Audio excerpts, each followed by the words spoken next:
प्रहार का 2024 का फोर्थ लेक्चर है, चौथा लेक्चर डे 1 में अपन है। देखिए यहां पर ध्यान देंगे डे 1 में। इसके लास्ट लेक्चर में आपने देखा होगा राउल्ट्स लॉ का पूरा डेरिवेशन, पूरा इंपॉर्टेंट डेरिवेशन आपने देखा जो 2020, 21, 22 में कंटिन्यू तीनों साल रिपीट किया। राउल्ट्स लॉ बहुत इंपॉर्टेंट डेरिवेशन है जो मैंने आपको समझा दिया। उसके साथ मैंने कैलकुलेट मॉलिक्यूलर मास जिसका न्यूमेरिकल 100% एग्जाम में आता है। और आज मैं न्यूमेरिकल बेस के कुछ ऐसे टॉपिक्स लेकर आया। आज जो हम डिस्कस करेंगे वो थोड़ा डिराइव करके, थोड़ा डेरिवेशन करके, इसके बाद मैं कोशिश करूंगा आपको पूरा थ्योरी समझा दूं। आप थ्योरी तो पढ़ सकते हो, न्यूमेरिकल्स मैं आपको बता दूंगा, इंपॉर्टेंट न्यूमेरिकल्स भी मैं आपको दे दूंगा। उसके बाद ही मैं नेक्स्ट चैप्टर में आगे बढ़ूंगा। तो आज का बहुत इंपॉर्टेंट है। सिर्फ देखो एक पैटर्न बता रहा हूं। इससे पहले जो मैंने आपको पैटर्न बताया वो calculate the molecular mass from, calculate the molecular mass by Raoult's law है। राउल्ट्स नियम के अनुसार आपको क्या कैलकुलेट करना है? आणविक द्रव्यमान कैलकुलेट करना है किसी भी विलयन में विलय का।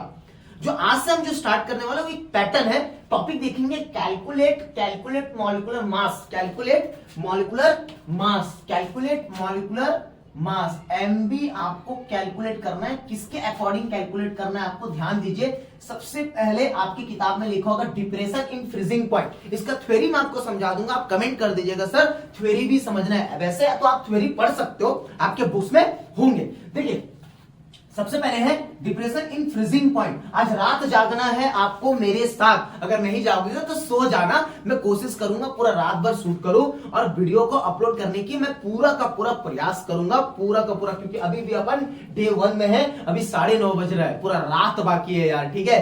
तो आप सो जाइएगा, कल सुबह जैसे आपके आंखें खुलेगी ना, आपके मोबाइल में आपको वीडियो मिल जाएगी। आप बेफिक्र रहिए, ठीक है। पैटर्न देखिएगा, गौर करिएगा, पैटर्न कैसे बताऊंगा मैं आपको। देखिए दूसरा क्या है आपका elevation in boiling point, elevation in boiling point, क्वथनांक में उन्नयन बोलते हैं। और तीसरा है ऑस्मोटिक प्रेशर, परासरण दाब। एक एक करके अपन समझते हैं। फ्रीजिंग पॉइंट क्या होता है आपको पता है। कोई भी लिक्विड को, मान लो पानी को आप फ्रीज्ड करते हो, मतलब बर्फ बन जाता है सॉलिड फॉर्म में। मतलब लिक्विड को जब सॉलिड फॉर्म में आप कन्वर्ट करते हो तो 0 डिग्री सेल्सियस पे आप क्या करते हो, उसको टेम्परेचर देते हो, तो कहीं ना कहीं वो फ्रीज्ड होता है, मतलब वो बर्फ बनता है। और बॉइलिंग पॉइंट का मतलब क्या है कि आप जब पानी को 100 डिग्री सेल्सियस पे गर्म करते हो, 100 डिग्री सेल्सियस पे जब आप गर्म करते हो तो बॉयल होता है। एक होता है बॉइलिंग पॉइंट, एक होता है आपका फ्रीजिंग पॉइंट। तो ध्यान से समझना, depression in freezing point, freezing point ये अवनमन का मतलब होता है बेटा कमी, ठीक है। ये अवनमन का मतलब होता है कमी। तो एलिवेशन इन बॉइलिंग पॉइंट आपको याद रखना है, ऑस्मोटिक प्रेशर। तो एक एक करके अपन करते हैं। सबसे पहले डिप्रेशन इन फ्रीजिंग पॉइंट को रिलेट करते हैं, आपका मॉलिक्यूलर मास से रिलेट करते हैं। सबसे पहले समझते क्या, देखिए इसे समझने वाली बात क्या है मैं आपको बताता हूं। देखिए पहली बात तो डेल्टा टीएफ याद रखो, एक एक करके समझाऊंगा, बेफिक्र रहिए, ठीक है। डेल्टा टीएफ क्या है? ये है आपका डिप्रेशन इन फ्रीजिंग पॉइंट। ये तो पहले आप याद रखो, फ्रीजिंग पॉइंट। इसको अपन डिप्रेशन इन फ्रीजिंग पॉइंट, देखिए डेल्टा टीएफ। अब ये टीएफ क्या है? टेम्परेचर में चेंज। जैसे डेल्टा टी, टी मतलब क्या होता है? टेम्परेचर होता है। और डेल्टा यूज हो गया तो चेंज इन टेम्परेचर। टेम्परेचर में जब चेंजिंग आती है तब अपन डेल्टा टी से डिनोट करते हैं। और एफ आ गया वो फ्रीजिंग पॉइंट। एकदम सिंपल है बेटा, ये पहले याद करिए। और इसकी वैल्यू आपको याद करना है डेल्टा टी। ये मैं डायरेक्ट बता रहा हूं, ये एक पैटर्न है, ये जो आप पढ़े होंगे। अगर आपको नहीं समझ आएगा ये पैटर्न, ये न्यूमेरिकल बेस देखिए बेटा, डिराइव करके दे रहा हूं मैं। पहले एमबी निकालकर आपको दे रहा हूं। क्या कैलकुलेट करके दे रहा हूं? MB, calculate the molecular mass आता है बेटा, ये 101% आता है, 101% आता है। अगर न्यूमेरिकल पूछेगा या डेरिवेशन पूछेगा तो इसी से पूछेगा आपको। ये तो मैं डिराइव करके पहले पैटर्न आपको बता रहा हूं, डिराइव पैटर्न। उसके बाद अगर थ्योरी की नीड पड़ेगी तो मैं आपको समझा दूंगा। चलिए, तो डेल्टा टीएफ में क्या करना, T not F minus T F. देखिए चेंज इन टेम्परेचर यहां पर समझना है, यहां पर समझना है। यहां पर जो फ्रीजिंग पॉइंट है ना, ये फ्रीजिंग पॉइंट, ये है आपका फ्रीजिंग पॉइंट है। फ्रीजिंग पॉइंट किसके लिए फ्रीजिंग पॉइंट है बता? फ्रीजिंग पॉइंट किसके लिए फ्रीजिंग पॉइंट है? यहां पर नॉट लगा है तो मतलब प्योर। किसके लिए है? फ्रीजिंग पॉइंट आपका है freezing point of pure solvent. किसके लिए है? Freezing point of pure solvent. एकदम समझा रहा हूं, देखिए freezing point of pure solvent, शुद्ध विलायक के लिए है। किसके लिए है? शुद्ध विलायक के लिए है। ठीक है, किसके लिए है? शुद्ध विलायक के लिए। एकदम इंपॉर्टेंट, एकदम इंटरेस्टिंग है, मजा आएगा आपका। T not F freezing point. अब यहां पर टी एफ क्या है भाई?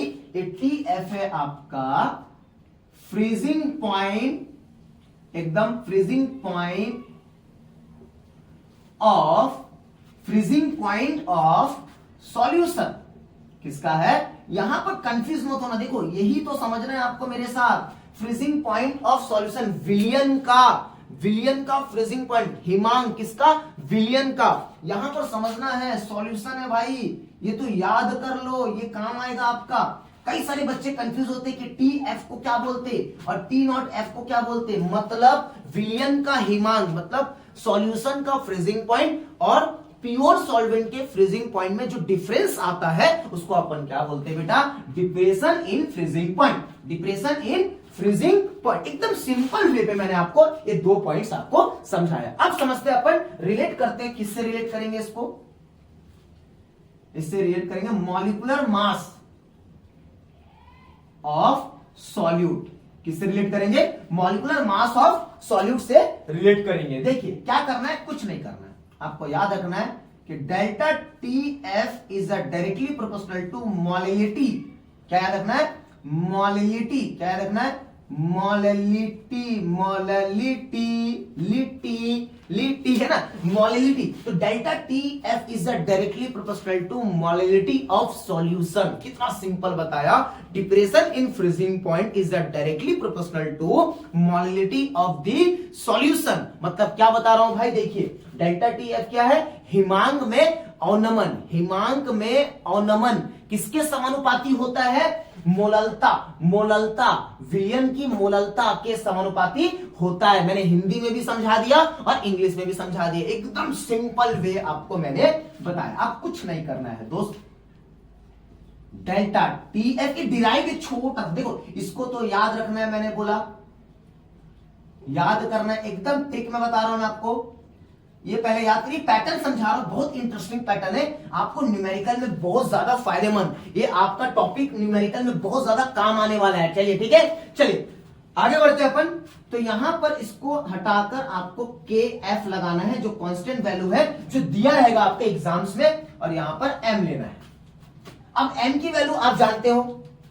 हाँ बोलो भाई, जानते हैं सर, जानते हैं। स्मॉल एम होता है W B into 1000 upon M B into W A in gram. क्या बात है, मोलैलिटी में ये फॉर्मूला मैंने फर्स्ट लेक्चर में समझाया है। अगर अभी तक आप नहीं देखे हो तो डिस्क्रिप्शन बॉक्स में मैं आपको लिंक भेज दूंगा, फर्स्ट लेक्चर का, सेकंड लेक्चर का, थर्ड लेक्चर का। आप जाकर पूरा उसको देख लीजिए। तीनों लेक्चर देखने के बाद इस वीडियो को देखिए, आपको पूरा समझ आएगा कि मैं किस पैटर्न में आपको समझा रहा हूं। बीच से मत देखिएगा और अपने दोस्तों को शेयर कर दीजिएगा। चलिए आप भी थोड़ा सा पानी पी लीजिए, थोड़ा सा पानी बचा हुआ है, रात का टाइम है, मैं पानी पी लेता हूं। ठीक है, आप भी पानी पी लीजिए। दिए, इतने में काम चल जाएगा। ठीक है, चलिए तो अब इसको क्या करो, पुट करो, कुछ मत करो। Delta T F equal K F into W B into 1000 upon M B into W A in gram. अब कुछ नहीं करना है, अब एम बी की वैल्यू आपको निकालना है। अब एमबी की वैल्यू निकालना है, इसको इससे इंटू कर दो, डेल्टा टीएफ को नीचे ले लो। कुछ नहीं करना, एकदम सिंपल है। तो ये आपका क्या बन गया, देखो एमबी की वैल्यू निकालना है। मैं थोड़ा बैठ जाता हूं। एमबी इक्वल हो जाएगा, हाथ देखते रहो, हाथ दिख रहा है। एमबी इधर कर दो, डेल्टा टीएफ इधर कर दो, ये बन जाएगा के F into W B into 1000। ये केएफ कांस्टेंट है बेटा, ये आपका डिप्रेशन कांस्टेंट है। आपको फ्रीजिंग पॉइंट का कांस्टेंट आपको किताब में मिल जाएगी। नहीं समझ आएगा तो मैं समझा दूंगा। मेरी आवाज आ रही है, मेरी हाथ भी दिख रही होगी आपको। ठीक है, तो ये बन गया आपका बेटा डेल्टा टी एफ इंटू क्या बचा, डब्ल्यू ए इन अ ग्राम। देखो ये आपका पूरा का पूरा बेटा एक डेरिवेशन, छोटा सा डेरिवेशन आपका सॉल्व हो गया। एकदम सिंपल बताया, डिप्रेशन इन फ्रीजिंग पॉइंट। इसी प्रकार का मैं बताऊंगा elevation in boiling point. Confuse मत होना, यहां पर टी एफ है, यहां पर टी एफ है। कंफ्यूज देखो बेटा, बच्चे यहीं पर कंफ्यूज होते, इसी टॉपिक्स में जाकर रट्टा मारते मारते भूल जाते।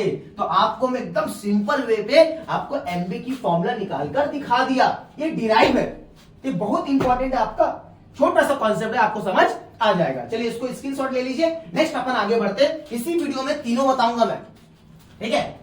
अगर इसका थ्योरी नहीं समझ आता है, आप पढ़ते हो किताब में सर समझ नहीं आता, तो कमेंट करिएगा, ठीक है। मैं उन टॉपिक को समझा रहा हूं जो आपको समझ नहीं आता, ठीक है। चलिए बोर बिल्कुल मत हुए। देखिए आपने इसमें यहाँ पर तो डांस नहीं कर सकता, ऐसे करके डांस कर सकता हूँ, गाना गा सकता हूँ। क्या गाना गाऊं? एग्जाम आ रहा है, एग्जाम आ रहा है, प्रेशर आ रहा है, एग्जाम आ रहा है, ऐसा कुछ गाना गाऊं? चलिए मजाक कर रहा था, थोड़ा सा एंजॉय करके आप पढ़िए। रात का टाइम है, देखो यार रात का टाइम है, रात का टाइम है। चलिए so elevation in boiling point, elevation in boiling point में आपको याद रखना है डेल्टा टीबी। ये डेल्टा टीबी को अपन क्या बोलते? Elevation, elevation in boiling point, boiling point, ये याद आपको रखना है। एलिवेशन इन बॉइलिंग पॉइंट को किससे रिप्रेजेंट करते हैं? डेल्टा टीबी से रिप्रेजेंट करते हैं। टी मतलब टेम्परेचर, टेम्परेचर मैंने बताया ना आपको कि पानी को अगर आप गर्म करोगे, बॉइल का वर्ड का मतलब क्या है? बॉइलिंग पॉइंट, अरे बचपन में पढ़ते थे ना बॉइलिंग पॉइंट, फ्रीजिंग पॉइंट, नहीं पढ़े हो क्या? अगर पानी को आप फ्रीज करते हो तो सॉलिड फॉर्म में आ जाएगा, मतलब बर्फ बन जाएगा, आइस बन जाएगा आपका। और वही वाटर को अगर आप 100 डिग्री सेल्सियस पे आप हीट करते हो तो वो क्या करता है? बॉइल होता है। तो एकदम इंटरेस्टिंग चीज तो है यार, कहां टफ लग रहा है? बिल्कुल टफ नहीं है। चलिए तो अब डेल्टा टीबी में कुछ मत करना, ट्रिक वहां टी नॉट एफ था ना, यहां पर आप क्या करो? TB minus T not be कर दो, एकदम सिंपल। क्या है बताओ? टीबी क्या हो जाएगा बताओ? बॉइलिंग पॉइंट, किसका बॉइलिंग पॉइंट? Of solution. खत्म, खत्म, मतलब विलियन का क्वथनांक में उन्नयन, क्वथनांक, ठीक है। चलिए और टीबी नॉट क्या हो जाएगा आपका? Boiling point of pure, pure solvent, pure solvent. रात बाकी है आपका, सात बाकी है आपका, सात बाकी है, रात बाकी है। चलिए तो आगे बढ़ते हैं अपन, थोड़ा सा बीच में देखो रात का टाइम है और मैं डे 1, अभी भी अपन डे 1 में, क्या बात है, डे 1 में अपन, किसमें अपन? डे 1 में। तो अब ज्यादा से ज्यादा प्लीज यार आपको शेयर करना पड़ेगा अपने दोस्तों को, प्लीज। देखिए मैं रात भर जग कर आपके लिए वीडियो शूट कर रहा हूं और आप जैसे कल सुबह उठोगे आपके मोबाइल में आपको मिल जाएगा। इस चैनल को आप सब्सक्राइब कर लीजिएगा और शेयर करना मत भूलिएगा, प्लीज। अपने एक दोस्त को तो शेयर करो, ठीक है। चलिए तो boiling point of pure solvent मतलब शुद्ध विलायक का बॉइलिंग पॉइंट, ये हो गया आपका क्लैरिटी। आप कुछ नहीं करना, same same same same same, एकदम सिंपल। आप क्या करो बेटा? Delta TB is directly proportional to molality. क्या इंटरेस्टिंग है? Elevation in boiling point, elevation in boiling point is directly proportional to molality of the solution. इसमें भी सेम होता है, इसमें भी सेम होता है, इसलिए तो पैटर्न लिखा मैंने। यहां पर क्या लिखा देखो? Numerical based derive. एक ऐसा डिराइव बता रहा हूं जिससे आपको समझ आएगा, क्योंकि देखिए मैंने डेरिवेशन से शुरू किया तो डेरिवेशन पॉइंट ऑफ व्यू के अकॉर्डिंग आपको मैं समझाने की कोशिश कर रहा हूं। अगर आपको थ्योरी नहीं समझ आता तो आप कमेंट करिएगा सर थ्योरी नहीं समझ आता, मैं उसको एक्सप्लेन कर दूंगा। ओके चल, क्या करना है? कुछ नहीं करना है। डेल्टा टीबी इक्वल के बी, बस बॉइलिंग पॉइंट में कांस्टेंट के बी, इसको हटाकर के लगा दो, यहां पर एम, सिंपल सिंपल। ये बन गया डेल्टा टीबी इक्वल के बी। एम की वैल्यू जानते हो, बार बार लिखना पड़ेगा क्या यार? नहीं ना। W B upon, W B into 1000 upon M B into W A gram. देखो वीडियो को छोड़ के मत जाओ, देखो मानता हूं मैं लिख लिख के आपको बता रहा हूं। इसमें देखो लिखते वक्त हाथ भी दर्द देता है, खड़े होकर पढ़ा रहा तो पैर भी दर्द देता है, और एकदम दिन भर से कोशिश कर रहा हूं कि मैं आपको बहुत सारा ज्यादा वीडियो दे पाऊं। देखते हैं एक दिन में, पहले डे 1 का टाइम है आज डे 1 है, कल डे 2 है। देखते हैं आज मैं कितना शूट करके आपको मैं दे पाता हूं, आपका हेल्प कर पाता हूं, ठीक है। चलिए कुछ नहीं करना है यार, इसको इधर कर दो, इसको इधर कर दो, ये बन गया आपका जी। क्या बन गया? एमबी निकाल लो इसमें, ये एमबी हो गया, ठीक है। ये बन गया आपका केबी इंटू डब्ल्यू बी इंटू 1000। सबकी वैल्यू, सबका मतलब पता है ना आपको? मतलब पता होना चाहिए, आप मतलब सबका लिख लीजिएगा। मैंने आपको बताया जस्ट अभी केबी कांस्टेंट होता है आपका एलिवेशन बॉइलिंग पॉइंट में, ठीक है, चल तो यहां पर आपका बन गया बेटा डेल्टा टीबी, ये नीचे आ गया इंटू डब्ल्यू ए। देखो ये फॉर्मूला आपको किसमें मिल गया, एलिवेशन इन बॉइलिंग पॉइंट। आपको क्वेश्चंस दिया जाएगा कैलकुलेट द मॉलिक्यूलर मास, मतलब किसी भी विलयन में विलय का आणविक द्रव्यमान ज्ञात कीजिए। क्या कीजिए, ज्ञात कीजिए। हिंदी में मैंने बता दिया, ये पूरी फॉर्मूला आपको लिखना है, इसकी वैल्यू दिया गया होगा। मैं कोशिश करूंगा अगर वक्त मिलेगा ना, देखो अभी तो चैप्टर्स बताना है, पूरे के पूरे चैप्टर्स बता रहा हूं, जैसे थोड़ा सा समय मिलता है ना तो मैं एक एक का न्यूमेरिकल समझा दूंगा। जैसे मैंने मोलिलिटी, नॉर्मेलिटी और मोल फ्रैक्शन में मैंने आपको समझाया, वैसे एक एक करके न्यूमेरिकल समझा दूंगा। इसको कैसे अप्लाई करते ये भी मैं आपको बता दूंगा। ठीक है, कमेंट करिएगा कि सर इसको अप्लाई करना भी सीखना है। आप तो डिराइव तो करके दिखा दिए, आप अप्लाई करके भी आप ही बता दीजिए। ठीक है, तो कमेंट करिएगा। चलिए तो आगे बढ़ते हैं अपन, देख लो हो गया। चलो आप स्क्रीनशॉट ले लीजिए, अगर लास्ट है, ये लास्ट टॉपिक है। उसके बाद अपन आप जैसे कमेंट करेंगे वैसे मैं आपको समझा दूंगा। आप न्यूमेरिकल बोलोगे, न्यूमेरिकल समझा दूंगा। आप बोलोगे थ्योरी, तो मैं आपको थ्योरी समझा दूंगा। बेफिक्र रहिए, बेफिक्र रहिए, मैं कोशिश कर रहा हूं। और इंपॉर्टेंट टॉपिक्स भी बताना है ना आपको, इंपॉर्टेंट क्वेश्चंस भी बताना है क्या आपको। आप कमेंट करके बताइए क्या कि सॉल्यूशन चैप्टर का आपको इंपॉर्टेंट क्वेश्चन चाहिए या इंपॉर्टेंट टॉपिक चाहिए। एक बार आप इस वीडियो को पूरा देखिएगा और थोड़ा देर वेट करो। ऑस्मोटिक प्रेशर बता दो, उसके बाद बताओ। चलो आप जैसे बोलो, देखिए ऑस्मोटिक प्रेशर, इसका थ्योरी पढ़िएगा, अगर नहीं समझ आएगा तो बताइएगा। पाई से डिनोट करते हैं और कुछ नहीं करना है। Pi is directly proportional to concentration. Concentration number of mole in per litre, volume of solution. मोलों की संख्या प्रति लीटर आयतन में क्या होता है, डिसॉल्व होता है। मैं वो बताता हूं, देखिए कंसंट्रेशन क्या बोलते हैं इसे, कंसंट्रेशन, सांद्रता। सांद्रता समझते हो हिंदी मीडियम वाले बच्चे? हाँ बोलिए, हाँ सर समझते सांद्रता। तो कुछ नहीं करना है, pi equal C R T.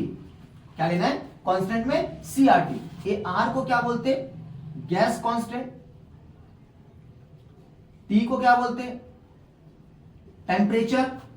और सी को क्या बोलते, कंसंट्रेशन। बस हो गया। हिंदी में सांद्रता, गैस कांस्टेंट को गैस स्थिरांक और टेम्परेचर को तापमान। और क्या बताऊं मैं आपको, ठीक है, कुछ नहीं करना, ये तो हो गया यार। यहां पर लिख दो वी नो दैट। सर हम जानते हैं, क्या जानते हैं भाई, C is equal to N upon V होता है सर। जो कंसंट्रेशन होता है वो मोल in per litre volume of solution. ये देखो n मोलों की संख्या मतलब number of moles, v volume of solution, volume. बस कुछ नहीं, इसको पुट कर दो, pi is equal to n upon v। यहां पर लिख दो RT। अब लोगों सर ये n थोड़ा मजा नहीं आ रहा। नंबर ऑफ मोल्स किसका, सॉल्यूट का। विलय की मोलों की संख्या लेते हैं ना भाई, किसी भी विलयन में क्या उपस्थित होता है, विलय की मोलों की संख्या की बात होती है। किसकी बात होती है, विलय की। मोलों की संख्या मतलब नंबर ऑफ मोल की बात होती है। तो यहां पर लिख दो NB, बस जम गया। यहां हो गया पाई, ये हो गया RT। बस और कुछ मत करो। बताओ NB की वैल्यू जानते हो, NB इक्वल होता है WB अपॉन MB। क्या बात है सर, कहां से बता दे रहे हो। आप सोच रहे हो सर ये तो इतना सिंपल हो गया यार, मजा आ गया। एक बार कमेंट कर दो यार, मजा आ गया सर। आप जो बता रहे हो एकदम इजी ट्रिक से बता रहे हो, अभी तक कोई नहीं बताया आपको।